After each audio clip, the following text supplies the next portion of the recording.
Ayan mga katok mo, welcome to Iligan City. Siyempre mga katok mo, bago ko muna i-meet yung ibang relatives ko at yung mga kapatid ko na hindi ko na-meet o hindi ko nakita for so many years, mag-tour muna tayo dito sa Iligan City. Ang bagong lugar at ang bagong pag-asa ng aming bagong negosyo na sana'y lumambo. So ayan na nga, ito na nga yung Iligan City. Mag-tour lang tayo gamit ng video na nadikwat ko, ha ha ha. So ayan yung pasyo. Ayan yung totoong may-ari po ng video. Sorry ate. So ayan, nandyan sila sa pasyo. Hindi pa ako nakakapunta dyan mga katok mo, pero itutour ko rin kayo dyan pag nagpunta na ako dyan.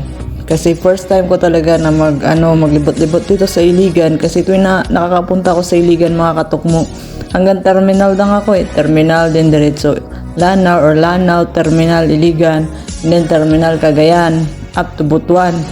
So ayan yung fountain nila. 'Di ba kaganda naman, parang makaluma talaga siya no, para siyang Intramuros ng Manila.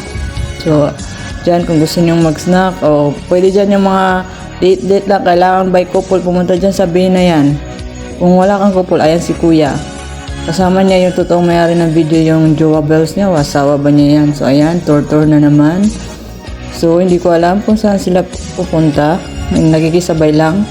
So ayan, hindi pa din ako dyan nakakapunta mga katok mo. Pasensya na kayo, pero itutur ko kayo gamit ang video na yan. Sabay-sabay nating i-explore ang kagandahan ng Iligan City. Hindi ko alam, pero tuwing naririnig ko ang Iligan is masasabi ko talaga is pumapangalawa siya sa Cagayan de Oro City. Nandun pala tayo sa nang tawag dito tuwing fiesta ba? Yung bola. At di mawawala naman sa Iligan City ang Maria Cristina Falls, ang pinakamalaking supplier ng kuryente din ng Iligan City. Pigo ako saan mga katok mo na di ka pa, di ako makakasi sa Saudi, maladtabod. What? So ito na nga mga katok mo, naganap na yung mini reunion namin. So nakilala ko na yung mga iba kong kamag-anak na ngayon ko lang nakita. Na-meet ko na yung mga kapatid ko na for so many years hindi ko pa nakikita. Personally, kahit nagchat-chat kami, so magkakaalaman na sinong pangit at sinong maganda. So ayan yung mga pamangkin ko na dati kong nakita, maliliit pa sila, pero ngayon dalaga na at binata na. Wow, for sale na sila for attorney. So yung mga kapatid ko na medyo malalaki na rin, may pamilya na yung iba. Medyo naninibago pa kami sa isa't isa kasi hindi kami lumaki magkakasama. So ayun, nagbanding kami ulit, nagkakakilanlan. Hindi kami nag-iyakan na, hindi naman kami mga artista So ayun, konting banding moment lang kasama mga pamangkin ko. Next banding naman namin, kasama na namin yung totoo naming nanay talaga for our reunion. Hi guys, I am Hamima B. Makadinga.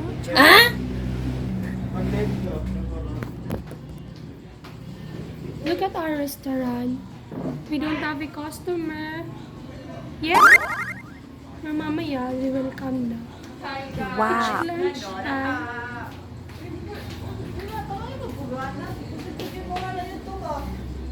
Guys, this is the owner of the phone. My wallet was gone. Huwag man na cellphone. Yes, it's your phone.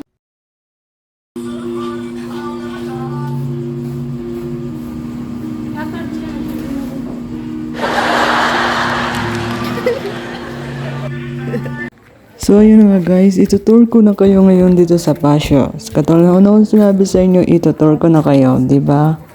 Hindi ako nagsinungaling So ayun yung tutour ko kayo kasama yung kapatid ko ng gabi dito sa Pasyo. Since ayun, Pasko pa daw sa kanila kasi may Christmas tree pa sila. So hindi pa natapos yung Pasko sa kanila. So ayan si katok mo, i-flex ko lang yung short hair ko kasi may kuto na yan at saka dandruff. So hindi tayo kagandahan, pero pwede na rin. So ayan, gabing-gabi na, di ba? Punta lang ako dyan ng gabi, wala talaga akong kadate. Nakakahiya pumunta ng may araw kasi wala ka namang kadate. So yun, kami na lang kapatid ko nag-date. So medyo maganda pala dito sa Pasyo na. Kaya full name nito, Pasyo Santiago or Pasyo, basta Pasyo na yun, Pasyo de Amor. So kaganda naman ang mga light dito. May entrance fee po dito na 40 pesos ata yun for tour. So hindi na kami kakain kasi nga gabi na, wala lang, libot-libot lang at saka unwind with hair. naman!